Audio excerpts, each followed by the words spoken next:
warahmatullahi wabarakatuh. Jadi Alhamdulillah bersyukur Rasulullah sallallahu alaihi wasallam al-Fatihah. Alhamdulillah bersyukur Bismillahirrahmanirrahim. Alhamdulillah rabbil alamin. Iyyaka na'budu wa iyyaka nasta'in. Shiratal mustaqim, shiratal ladzina an'amta 'alaihim. حضرة المصطفى محمد رسول الله صلى الله عليه وسلم والذين صدقوا من يخلق من الأنبياء والمرسلين والشهداء والصالحين شهد البقاء على رسول الله شاء لله لهم الفاتحة شاء الله بسم الله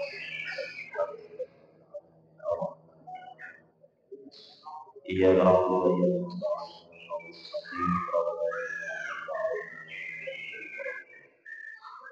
سبحان الله الذي لا إله إلا هو إلا شريك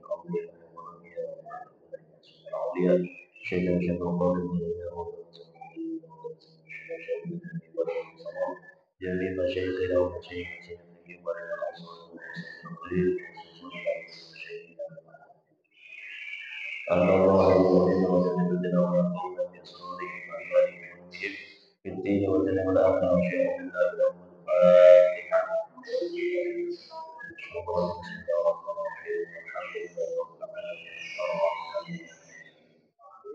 إياك نعبد وإياك نستعين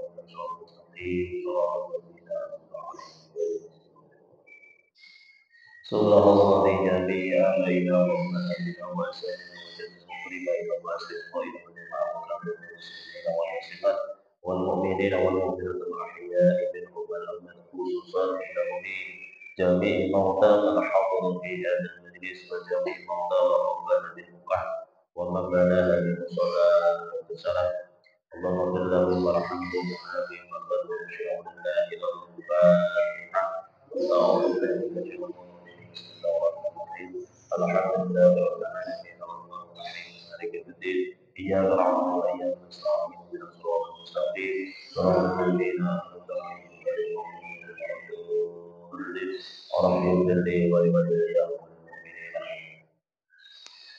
بسم الله الرحمن الرحيم الحمد لله رب العالمين وبه نستعين على أمور الدنيا والدين والصلاة والسلام على أشرف الأنبياء والمرسلين سيدنا مولانا محمد وعلى آله وأصحابه ومن تبعهم بإحسان إلى يوم الدين أما بعد sedaya para takmir salat salam kanjeng Nabi sallallahu alaihi para jamaah hadirin hadirat rahimakumullah sepindah pembahasan lahiran bersyukur kepada Allah Subhanahu wa taala di kaulina alhamdulillah rabbil alamin yang niki kula panjenengan sedaya sing keparingan kenikmatan kesehatan kesempatan kegiatan satu hadir istiqomah kembal wonten salat iki mugi kembal kula panjenengan sedaya saged barokah manfaat maslahah di dunia wa dunya wal akhirah lan kita ridha Allah.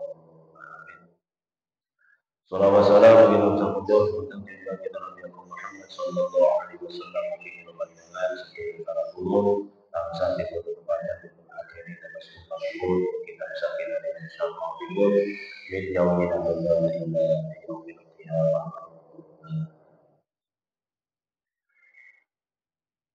Rasakan mausah kita buka hadis yang niki wonten kesempatan ini maos al-bab tasya asyara fi fadilat doa yang dikobak sing nomor 11 yang menerangkan tentang keutamaan doa. Saderengipun kula wasaken mriki qala Sayyid Syekh Abdul Qadir Al-Jailani la yanbaghi lil imam wal ma'mum ay yakhruja minal masjid min ghairi du'a. Panjenenganipun Syekh Abdul Qadir Al-Jailani radhiyallahu anhu niki dawuhaken la yanbaghi lil imam wal ma'mum, tidak pantas bagi seorang imam dan makmum ayyakhruja minal masjid, yaitu keluar dari masjid min ghairi du'ain, dengan tanpa berdoa. Jadi alangkah baiknya bagi seorang imam dan makmum yang melakukan jamaah di masjid, jamaah di musola, selesai melakukan sholat berjamaah itu hendaknya berdoa. Jadi jangan sampai meninggalkan doa sama sekali. Karena panjenenganipun Syekh Abdul Qadir di sini menekankan kenapa kok kita harus berdoa. Beliau berpedoman, qala Allah Ta'ala, fa idza faragta fansab wa ila rabbika farghab. Pada surat Ad-Duha. Fa idza faragta, ai idza faragta minal ibadah. Fa idza faragta, ketika engkau selesai melakukan ibadah. Fangsab, maka bergegaslah fit doa untuk melakukan doa. Jadi tafsiran ayat tersebut, fa idza faragta fansab wa ila rabbika farghab. Fa idza faragta minal ibadah. Maksudnya kita setelahnya kita selesai, fangsab, maka dirikanlah. Lakukan apa? Menurut Syekh Abdul Qadir adalah ketika kita selesai melakukan ibadah berupa sholat, ya fangsab, maka lakukanlah berdoa kepada Allah. Wa ila rabbika farghab. Wa ila rabbika lan maring pangerane sira farghab mongko demeno. Maka cintalah engkau pada Allah. Yang maksudnya cinta tersebut adalah warghab bima indallah. Warghab, cintailah atau harapkanlah sesuatu yang ada di sisi Allah. Dengan dasar ayat tersebut, maka Syekh Abdul Qadir itu menekankan alangkah baiknya kula panjenengan sedaya yang melakukan sholat berjamaah di masjid ataupun di mushola, sebelum keluar dari masjid hendaklah melakukan doa. Wa fil hadis an Anas bin Malik radhiyallahu anhu, ada suatu hadis dari sahabat Anas, Anin Nabi sallallahu alaihi wasallam annahu qol, bahwasanya Rasulullah sallallahu alaihi wasallam niki bersabda, idza qamal imamu fi mihrab, ketika imam itu berdiri di mihrab. Imam itu posisi berarti sudah siap di pengimaman. Mihrab, tempat untuk mengimami itu.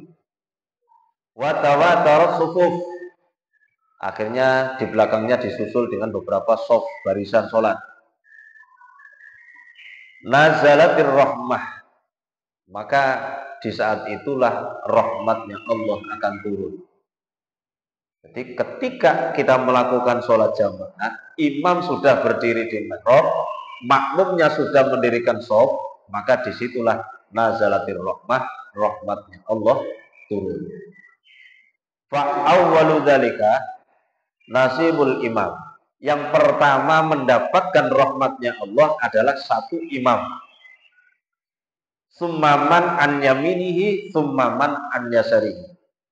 Terus yang mendapatkan rahmatnya Allah adalah seseorang yang ada di samping kanan imam, terus yang ada di samping kiri imam. Maka yang afdol itu menawi nglakoni sholat jamaah, yang afdol itu berada di posisi sebelah kanannya imam dulu.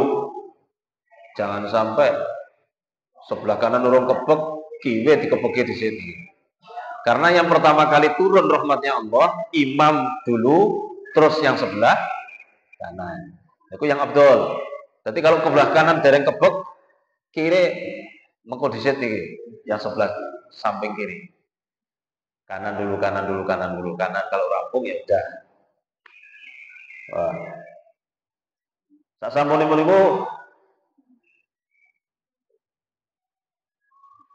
summa tatafarraqur rahmatu 'alal jamaah, akhirnya rahmat itu nyebar ke seluruh jamaah.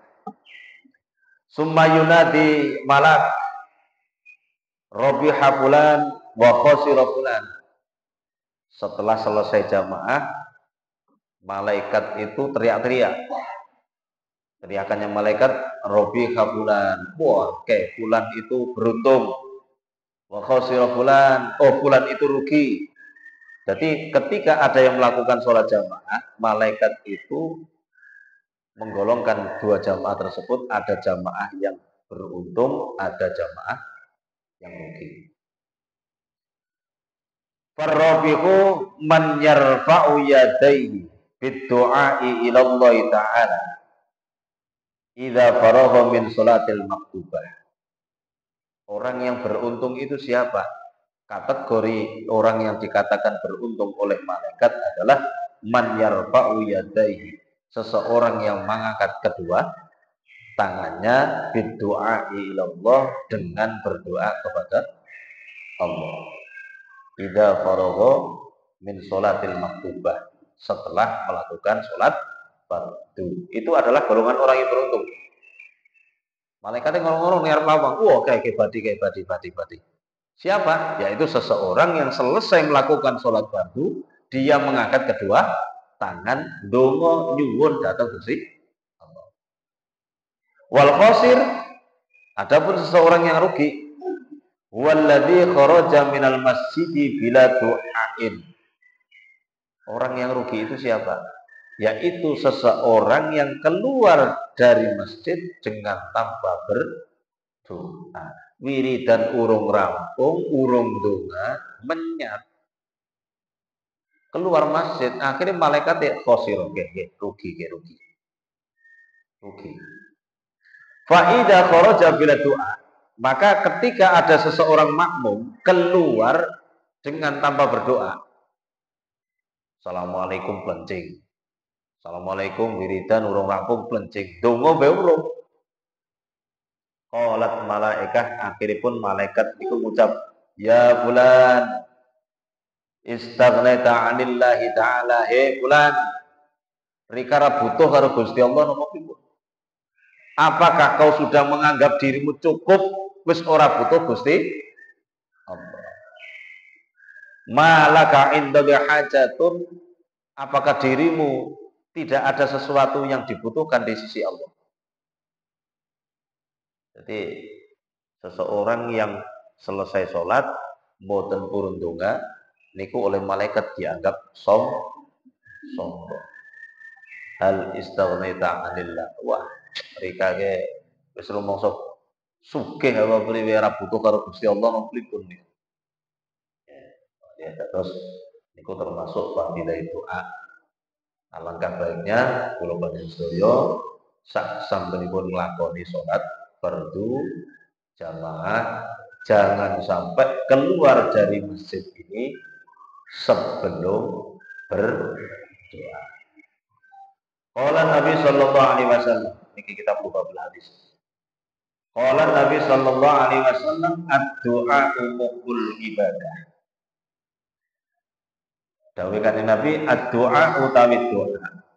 Mukhul ibadah iku saripatine ibadah. Saripatine ibadah atau inti dari ibadah itu adalah doa. Wa inna maka muhan li imra'ini ahaduhuma annahu imtithalu amrillah ta'ala haitsu qala ud'uni istajib lakum. Kenapa doa itu kok dianggap sebagai saripatinya ibadah atau intinya ibadah? Karena di dalam doa itu memuat dua perkara. Doa itu memuat dua perkara. Satu, imtithalul amrillah ta'ala. Ketika ada seseorang yang berdoa, maka orang tersebut menjalankan perintah Allah. Jadi menjalankan perintah Allah itu akan termasuk ibadah. Maka doa itu bisa dikatakan ibadah karena doa juga termasuk perintah Allah di dalam Al-Quran. Ud'unis tajib lakum. Jadi di dalam Al-Quran itu Allah memerintahkan kita, pokoknya berdoalah maka kamu akan saya kabulkan. Yang kedua, wa innal gharda minal ibadah at-tawab 'alaiha wa huwa matlubun bid-du'a. Yang kedua, tujuan dari ibadah itu adalah pahala atau sesuatu yang ada di sisi Allah. Nah, doa itu berharap untuk mendapatkan sesuatu di sisi Allah. Makanya doa itu dikatakan sebagai saripati dari ibadah. Satu, menjalankan perintah Allah. Nomor dua, berharap sesuatu yang ada di sisi Allah. Itu juga maknanya ibadah. Jadi dengan cara berdoa, pulau panjenengan ya wis ibadah. Jangan sampai punya anggapan lah monggo njaluk kok mari Gusti Allah jaluk ora izin. Malah justru kita dengan berdoa ini kita menampakkan berarti kita itu cinta kepada Allah. Wa qala sallallahu alaihi wasallam, "Inna Allah ta'ala yuhibbul mulahhina fid du'a." Dari hadis Rasulullah sallallahu alaihi wasallam, beliau mengatakan, "Innallaha sunni Allah ta'ala yuhibbu iku demen al-mulahhina ing wong kang juwet-juwet." Wong juwet-juwet niku bahasa Jawane, kalau bahasa Indonesianya adalah seseorang yang terus-menerus. Allah cinta kepada seseorang yang terus-menerus berdoa di dalam berdoa.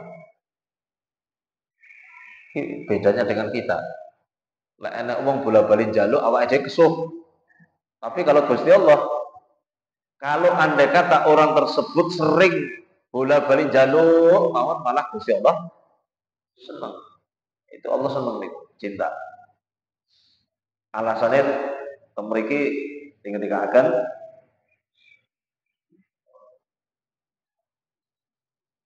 ai al-mulazimina lahu bi ikhlas wa sidqin niyah.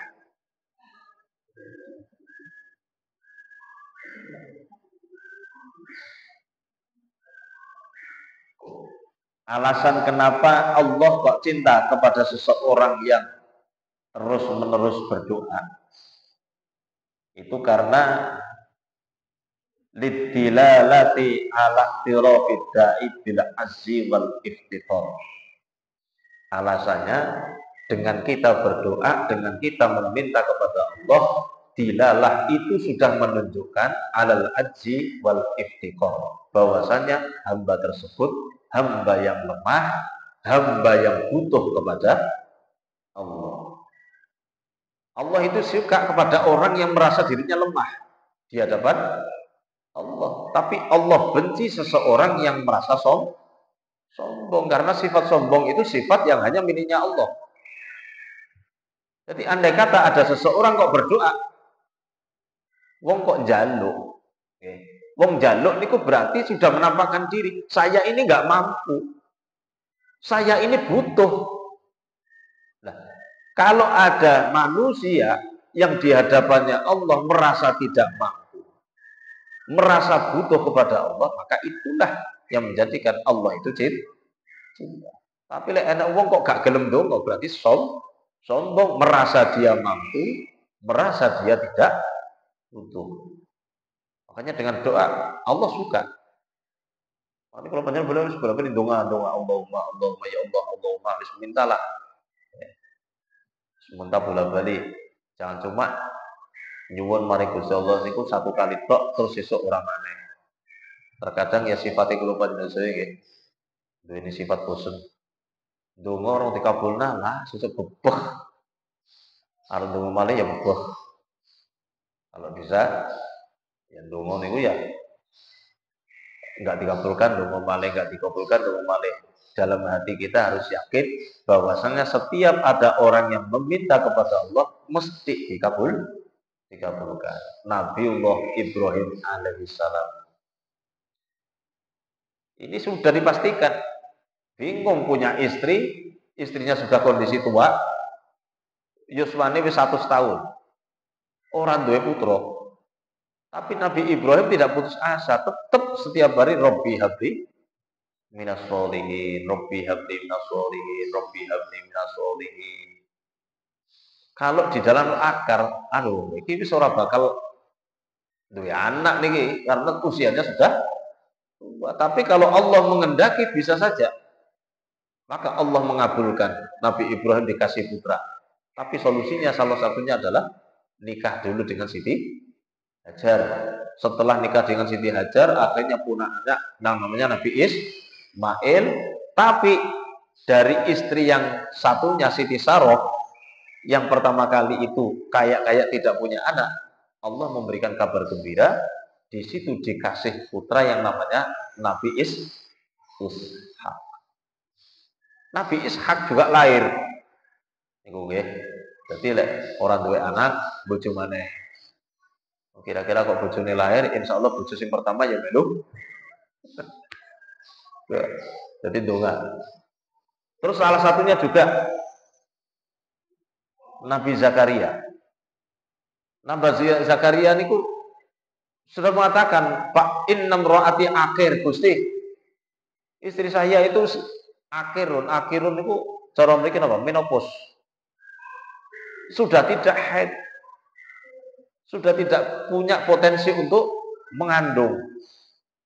Tapi tetap Rabbi la tadarni fardan wa anta khairul warithin. Doa terus. Rabbi la tadarni fardan wa anta khairul warithin. Ya Allah, jangan tinggalkan aku di dunia ini dalam kondisi fardan dewekan.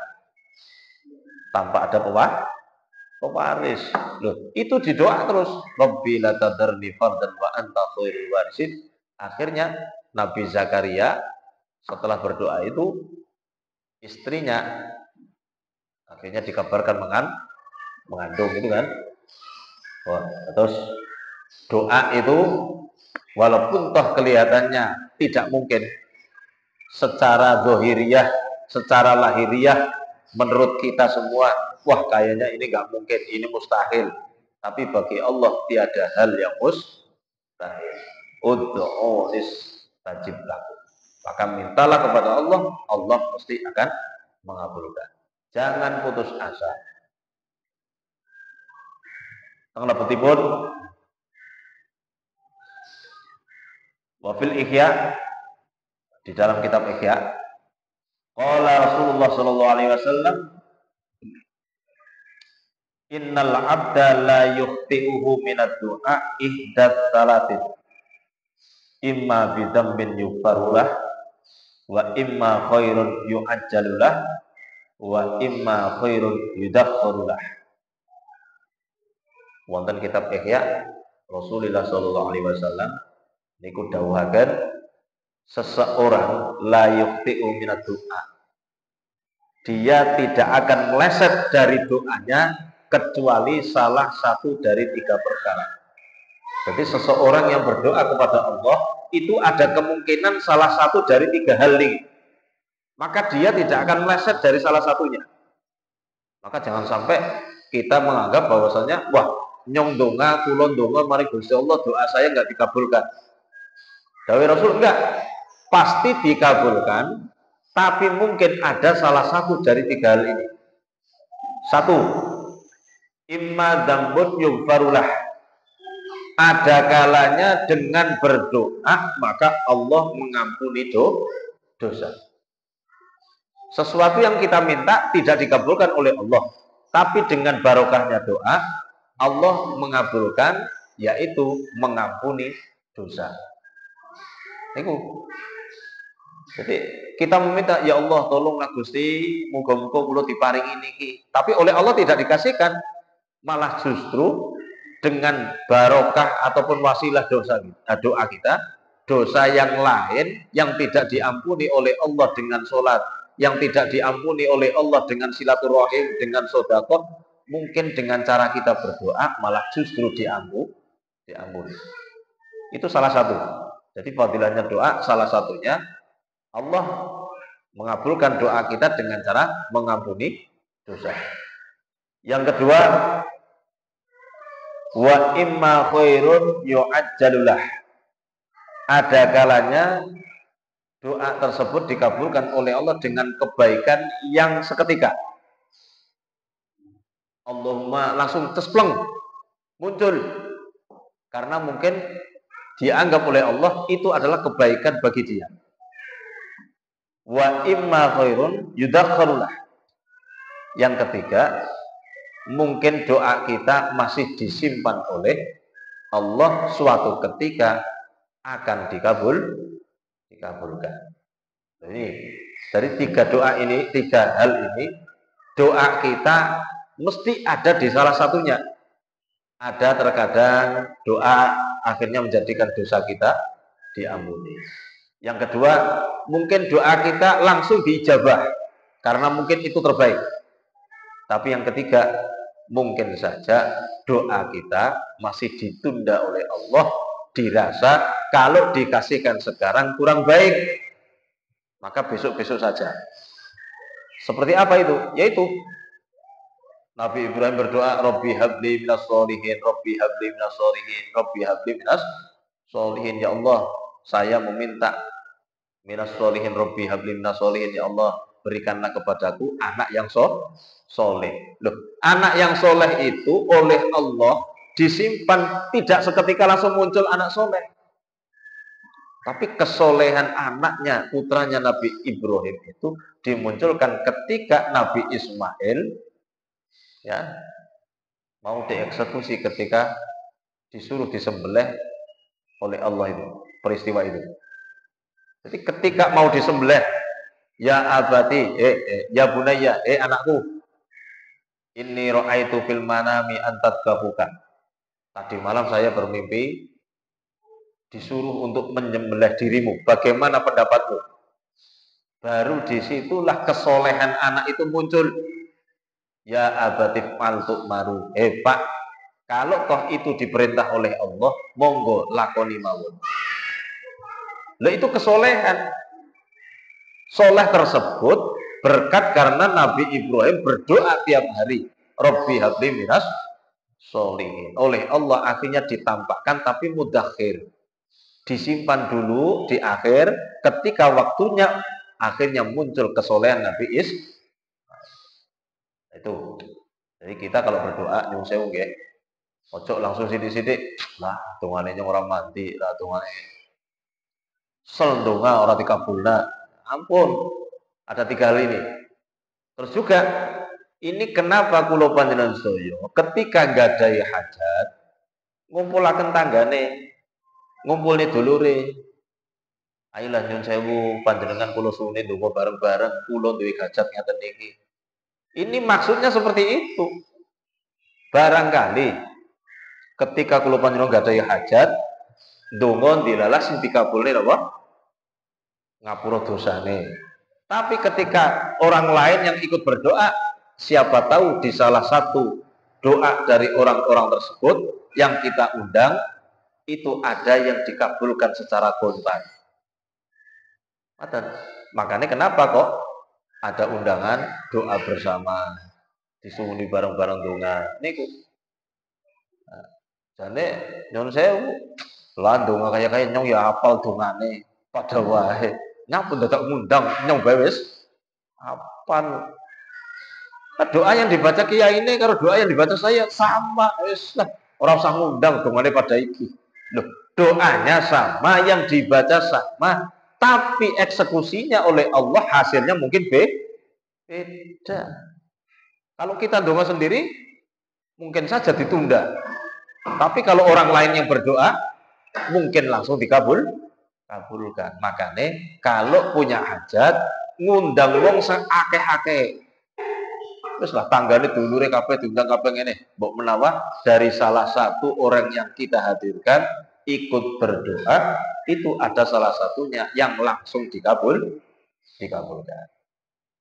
Bukan berarti kok dongane wong akeh ora mandi kabeh gur siji tok, mboten. Semua dikabulkan, tapi ada kemungkinan 1 menghapus dosa, nomor 2 langsung kontan, yang ketiga ditunda. Wa qala sallallahu alaihi wasallam,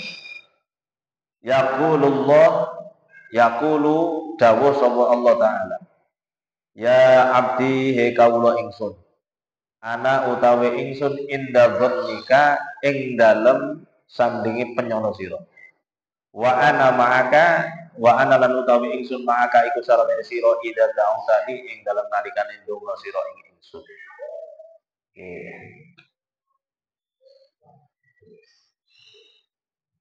Lompat ya. Wa qala sallallahu alaihi wasallam, laisa sayun akrama 'ala Allah taala min ad-du'a. Kanjeng Nabi dawuh, laisa sayun, Tidak ada sesuatu akroma yang lebih mulia Allah Ta'ala minat doa. Di sisi Allah itu melebihi doa. Jadi sesuatu yang lebih mulia di sisi Allah adalah doa. Tidak ada selain itu. Karena tadi ini Bu, dengan adanya orang yang berdoa menunjukkan orang tersebut lemah. Dengan adanya orang yang berdoa berarti menunjukkan orang tersebut sangat membutuhkan Allah. Terus waqala sallallahu alaihi wasallam yaqul Allahu ta'ala yaqulullahu ta'ala ya abdi ana inda dzannika. Hei kaulaku, dawuh Allah, hei hambaku, aku itu sesuai dengan prasangkamu. Jadi makanya kalau panjenengan berprasangka ini harus yang baik. Harus husnudon. Jangan sampai kita punya suudon dengan sesuatu apapun. Kekhawatiran kita, don kita, prasangka kita itu nanti yang akan diwujudkan oleh Allah. Jadi kalau mau melakukan sesuatu yakin mawon. Al yaqinu la yuzallu bisa. Jangan sampai ki kepriwe yo arep lunga apa ora ya? Lunga apa ora lah jan ki akad paing arep lunga mongko mbok anu lah. Ini nanti malah justru yang dikabulkan ternyata kejadian temenan. Arep keluar dodolan wis nggawa dagangan, delalah anak ula utawa kucing lewat arep ketabrak. Lah, ki arep mangkat apa ora jarene lek mangkat ngarepe kok enek ulane, enek kucinge. Ki berarti mengko dagangane ora payu. Ragu-ragu. Lah iki mangkat apa ora? Temenan. Mengko dodol ora payu temenan iki. Jadi makanya bismillahirrahmanirrahim, yakin Gusti Allah. Ini mawon. Jadi Gusti Allah ya tergantung done kula panjenengan saya kira-kira kepriwe mengko arep dilakoni apa ora. Jane dilakoni kok dinake geblake baik. Jangan dikait-kaitkan ke semua ini. Terus pokoknya yakin Gusti Allah sing arep nulungi. Ayo. Niku termasuk doa. Jadi arep mangkat tawakal Allah. Ojo sampai digantungkan dengan sesuatu tadi niku. Lah iki paing-paing arep mangkat priwe yo jarine ngene. Aduh, kepriwe? Nah, iki malah mengke niku hasilnya sesuai dengan prasangka kita. Karena prasangka kita itulah yang dinilai oleh Allah. Ana inda dzanni abdi. Wa qala sallallahu alaihi wasallam man lam yad'a Allah taala yaghdabu alaihi. Seseorang yang tidak mau berdoa kepada Allah, maka Allah akan benci kepadanya. Gusti Allah arep bendu maring tiyang kala wau. Jadi andai kata ada seseorang yang tidak mau berdoa, maka Gusti Allah malah benci. Niki bedane. Kalau seseorang minta kepada kita, kita yang benci. Tapi seseorang minta kepada Allah, maka Allah suka. Wa qala sallallahu alaihi wasallam tarkud doa maksiatun. Meninggalkan doa termasuk perbuatan maksiat. Perbuatan maksiat. Ampun dianggap remeh nih gitu. Karena mau balik doa itu termasuk perintahnya Allah. Ud'uni stajib lakum. Kita diperintahnya kan berdoa. Kok nggak berdoa? Berarti maksiat karena tidak mau melakukan perintah Allah.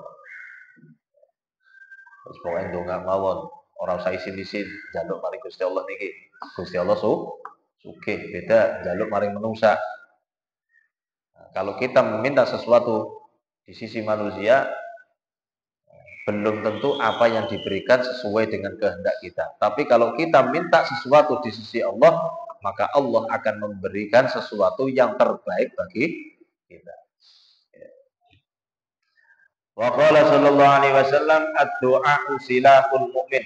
Ad-du'a utawi doa silahul mu'min iku gamane wong mukmin. Wa imaduddin lan dadi sakane agama. Doa itu termasuk silah. Ai bihi yudafi'ul bala. Doa itu adalah perisai ataupun jadi senjatanya orang mukmin. Karena kenapa? Aibihi yudafiul bala kama yudafiu aduwahu bisilah. Dengan doa orang mukmin tersebut mampu untuk menolak bala, menolak bilahi, menolak musibah, seperti halnya seseorang yang menolak musuh dengan menggunakan pedangnya. Jadi antara pedang dengan doa itu malah justru lebih ampuh doa. Lebih ampuh doa. Dengan doa kita mampu untuk menghindarkan musibah, menghindarkan bala, dan juga doa tughayyirul qada. Doa itu mampu untuk merubah qada qadarnya Allah. Allah memberikan kepastian. Oh, saat ini akan terjadi ini. Mungkin sesuatu tersebut kok belum terjadi, ketika kita berdoa, maka sesuatu yang dipastikan kepada kita bisa berubah. Sebab karena doa. Maka doa adalah senjatanya orang mukmin. Wa qala sallallahu alaihi wasallam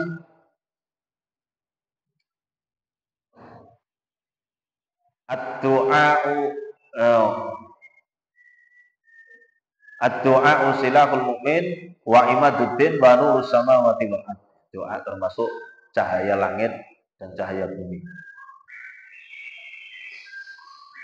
Wa qala sallallahu alaihi wasallam da'watul mazlum mustajabatun wa in kana fajirun. Doanya orang yang terzalimi mustajabatun itu sangat mandi, sangat ampuh. Mustajab itu sangat dikabulkan. Wa in kana kafirun, walaupun toh kondisi orang yang berdoa tersebut wa in kana fajirun, walaupun toh adanya orang yang berdoa tersebut adalah orang yang fajir, orang yang ahli maksiat. Hati-hatilah dengan doanya orang-orang yang terzalimi. Doanya orang yang terzalimi. Orang yang tidak salah kita sakiti ini jadi mazlum. Orang yang tidak punya masalah kita salai. Niku namine madlum. Seseorang yang tidak bersalah kita aniaya, kita zalimi. Maka hati-hati. Walaupun toh orang tersebut orang yang ahli maksiat, ketika dia berdoa kepada Allah, maka doa tersebut mesti diijabahi, dikabulkan oleh Allah. Jadi jangan sampai kita semua berbuat zalim. Yang dibawanya ittaqullah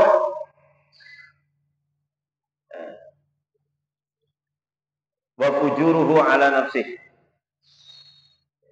Jadi seseorang yang dizalimi itu doanya dikabulkan oleh Allah. Lah untuk masalah maksiatnya bagaimana? Itu maksiatnya urusannya dengan Allah. Kita nggak bisa menghukumi lah wong ahli maksiat kondongo ya ora kabul. Itu jangan seperti itu.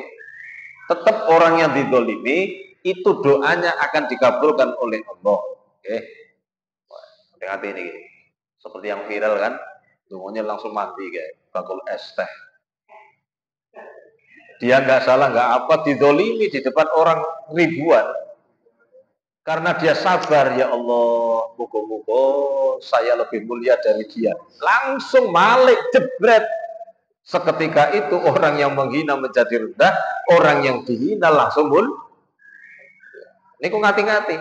Seseorang yang dizalimi, ketika dia berdoa, doanya langsung istijabah, tidak main-main.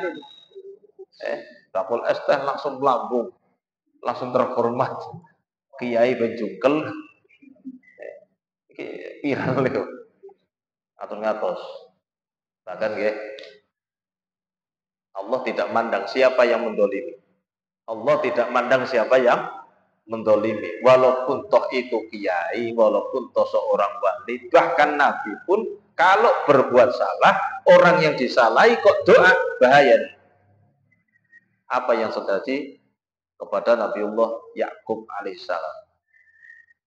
Nabi Yakub itu diberi musibah cobaan oleh Allah terpisah dengan Nabi Yusuf alaihissalam. Anak yang sangat dicintai. Putrane sing paling ganteng dewe, sing paling apik dewe ya Nabi Yusuf. Akhirnya oleh Allah dipisahkan dengan cara tragedi itu, diculik oleh saudara-saudaranya, dimasukkan ke dalam sumur, dilaporkan, Pak Yusuf mati di pangan macan, akalahu dhi'bu.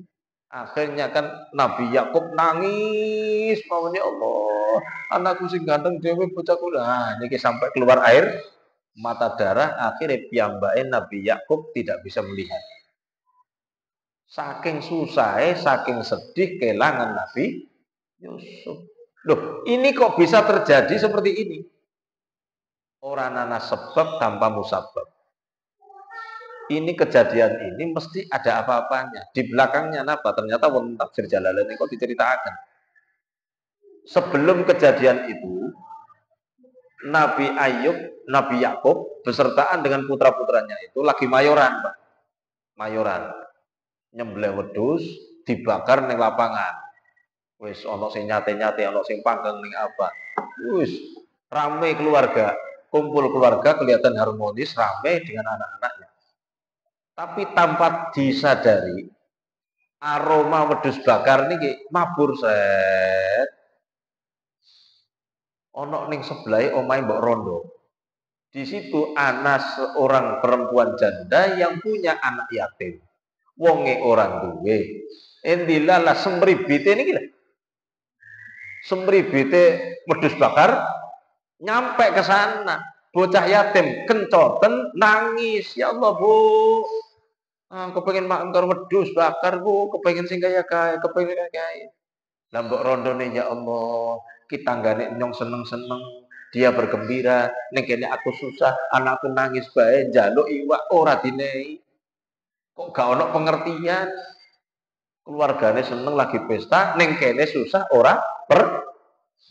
kayak orang peduli karena memang ora dinehi. Akhirnya perempuan tersebut ndonga, ya Allah, mugi panjenengan nangisaken wong sing nangisaken anak itu lho. Ya Allah, mugi jenengan nangisaken wong sing nangisaken anake kula. Sapa sing nangisaken iki?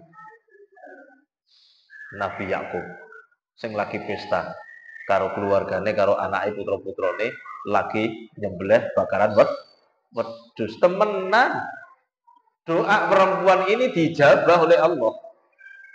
Karena dia merasa didolimi sebagai tetangga, wong orang duwe, wong kere, dilalah tanggane lagi seneng-seneng, kene keberisikan, tanggane lagi mayoran, kene cuma oleh ambune ndonga, ya Allah, muga-muga panjenengan nangisaken tiyang sing nangisaken anake kula.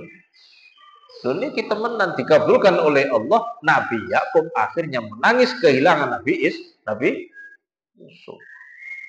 Niku. Jadi dongane madlum niku ngati-ngati. Jangan sampai kita menyakiti seseorang pun ngatos-ngatos. Walaupun tau wong ahli maksiat kok disakiti, ndonga mesti dijabah oleh Allah. Dongane cesblong. Lah untuk urusan dosane, maksiate iku urusane Gusti Allah. Wa qala sallallahu alaihi wasallam, ittaqu da'watal madlum fa innaha tahmilu 'alal ghamam yaqul ittaqu wedya sira kabeh da'watal madlumi ing dongane wong kang den aniaya. Fa innaha krana sunne doa tahmilu iku nggawa doa 'alal ghamam ing atasi mendung. Ya murah birtifaiha ala tajawuzil ghamam. Maksudnya niku donga tersebut ngelewati mendung. Yaqulu dawuh sapa Allah, wa izzati wa jalali la angsurannaka walau ba'da hin. Doa tersebut, doanya orang-orang yang dizalimi itu naik munggah ning dhuwur mendung, akhirnya Allah pun akhirnya mengucapkan wa izzati wa jalali la angsurannaka. Wis pokoknya demi kemuliaanku, demi zatku, demi keagunganku, kowe bakal tak tulungi. Wa qala sallallahu alaihi wasallam ittaqu da'watal madlum wa in kana kafir. Fa innahu laisa min fa innahu laisa dunaha hijabun. Yang terakhir Rasulullah sallallahu alaihi wasallam pun mengatakan ittaqu da'watal madlum. Hati-hatilah dengan doanya orang-orang yang dizalimi. Karena doanya orang-orang yang dizalimi tersebut tidak ada hijab. Jadi lembus langsung tembus ngarsane Allah. Tidak ada hijab. Wa in kana kafiron, walaupun toh orang yang berdoa yang kita zalimi tersebut adalah orang kafir. Terus ngatos-ngatos mungkin kula panjenengan saya urip jenenge alam dunia bermasyarakat terkadang ya dengan tanggane karo dulure karo napane jangan sampai berbuat dolim. Kenapa kok sawah pada ora panen? Ya mungkin bae dolim maring tanggane sing sebelah.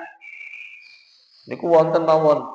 Banyune tak apik, miline apik, pupuke akeh, gareme kathah.